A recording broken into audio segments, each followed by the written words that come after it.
ఎందుకంటే ఈ భూమి మీద దేవుణ్ణి ఎవరైతే గణపరుస్తారో పరలోకంలో దేవుడట ఆనందించి దేవుడై ఉన్నాడు.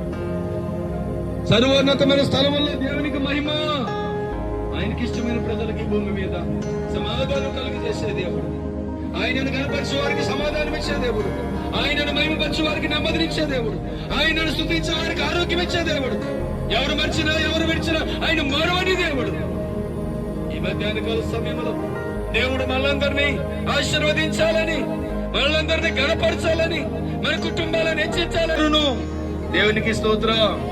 ఎప్పుడు కనపడినా పాస్టర్ గారండి మా చిన్నాడు కోసం ప్రార్థన చేయండి, పెద్దాడు కోసం ప్రార్థన చేయండి, పెద్ద కుమార్తె కోసం ప్రార్థన చేయండి. అమ్మ బాగానే ఉన్నారు కదంటే, లేదండి మాకులాగే వారు రక్షణ పొందాలి.